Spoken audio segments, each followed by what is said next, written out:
welcome back for another video. Yes, less lethal is a money pit. You only have so many of these dollars to spend, so be wise. Let's talk about my progression from my first TCP purchase to the various accessories that I have purchased and used, why I got what I got, and how, most importantly for this video, how I decided when to stop. That's the key. Okay, so this is definitely a money pit. This is why I want to describe to you why getting into less lethal is something you need to think very seriously about. This is my trajectory and how I got into this. So I'm not going to talk about the VKS, and I'm not going to talk about anything else other than my TCP and just how just a purchase of a PepperBall TCP alone led me on a journey of spending some dollars on various products and things that I think I needed. And they all contribute something to the experience and also contribute something to the power and the regulation. But, are they all necessary? Probably not. I started out with the stock barrel. This is the barrel that comes with the PepperBall TCP. And you can see it has the end for the attachment for the split shot. It has the metal detents. It's a really good barrel and it's bore matched really nicely for most of the typical rounds that we use. And so there's really nothing wrong with this, but I ended up also upgrading to the Grimburg 5-inch barrel, which gave it just a little bit more pop, gave it a few more joules. And then you can go with a longer barrel like this 9-inch barrel if you really want to jump up the amount of air that the amount of time that the air has to push the projectile. Just pushing longer allows it to accelerate more and to get more power. So that's why the longer barrels will give you more power. It's very popular for some people to want to put in a long barrel into your TCP and then to build that out into a carbine. So that's something that happens. But you can see that this is already a relatively bulky launcher. And if you have a 4-inch barrel, it'll be flush. If you have a 5-inch barrel, you'll have an inch out here. But this is what you get. And so when you start out with this, you might want to put on a grip sleeve. That's very cheap. But you may want to buy some additional barrels. The other thing that you really start thinking about is, well, it comes with this mag that holds an 8-gram CO2. And you start thinking, well, that's great for shooting pepper balls and things like that, which is really what I bought this for. My original concept was I wanted a PepperBall TCP and I wanted to be able to shoot pepper balls. And I felt like that was going to be a really effective deterrent.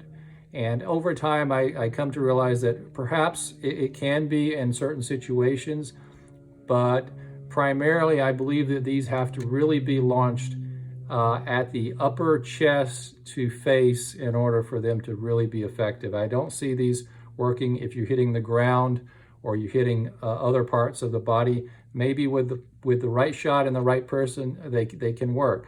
So these are definitely lower on the level of deterrence on the spectrum. So people want more power and they want a little more of a kick. And so they want to upgrade to something that has a 12-gram CO2. So again, that's more money. These have essentially become rare species. These are the former Tiberius T8.1 mags, and they're very long. They hold an extra 2 rounds. And I bought these at that time, and I have 2 of these. And so I went through this progression, ended up with essentially my standard now, which is the TCP running the 12-gram mag with the extra rounds, and I'm pretty happy with that option, and it seems to work just fine. But you just need to keep in mind that whatever you buy, there will always be an urge to buy more, either to add on to your existing launcher, or you'll just become even for me, and I'm probably the first person and probably one of the few people who really actively speaks out and says, you don't need to buy every new launcher that comes along. You don't need to be pulled into this mindset. But yet I also felt the same pull when I first started. I got this TCP, and then you start thinking, well, that's really nice. I like it. But there's others out there that other people are using, and that one looks cool. And I would love to shoot it. And the only way I can do that is I have to buy it. Unfortunately, there is no store that you go to called the Less Lethal store. which has all of them out there and you can test them and you can hold them. That doesn't exist. That's what we're lacking in less lethal field right now, is a more general mainstream where there's there's the less lethal store, and you go and you can see them. I think it's going to splinter up, and there's going to be certain places you can go that sell firearms, and they may have 1 or 2 less lethals, but you're not going to find that very common. Byrna is trying to do that by having a store in Las Vegas and a little range. I think that's a great idea. People like to hold something before they buy it. They like to shoot it. It just provides an extra amount of confidence in it if you just have to get your hands on it. And to get a Byrna and to shoot it, I think goes a long way for them in terms of finding new customers and bringing in new people. So that's something that people should think about. That doesn't exist, and it's something that would be really nice. But you may find that there's a lot of them that look nice on TV or on your phone in these videos, but they're not really practical for you.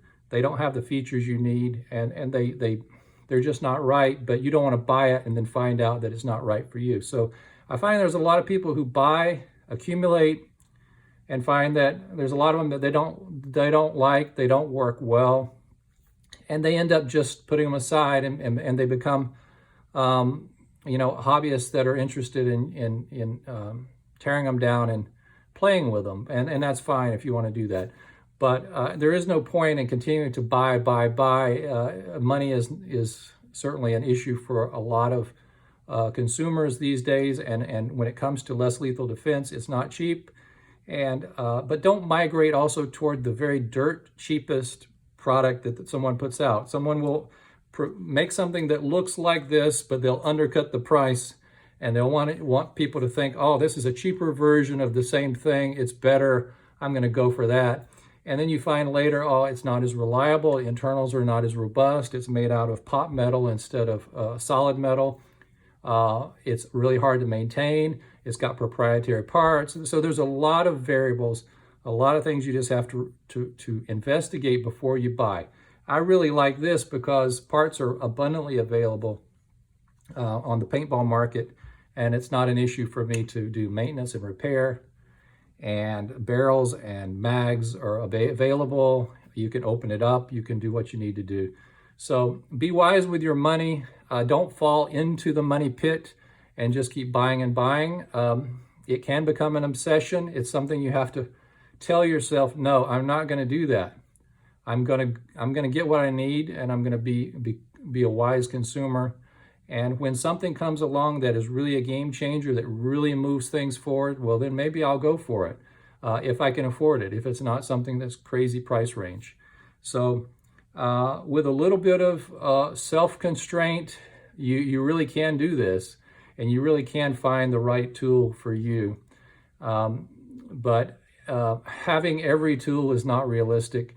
So be wise when you watch videos, and just do the best that you can to make educated decisions about what you need for your particular situation.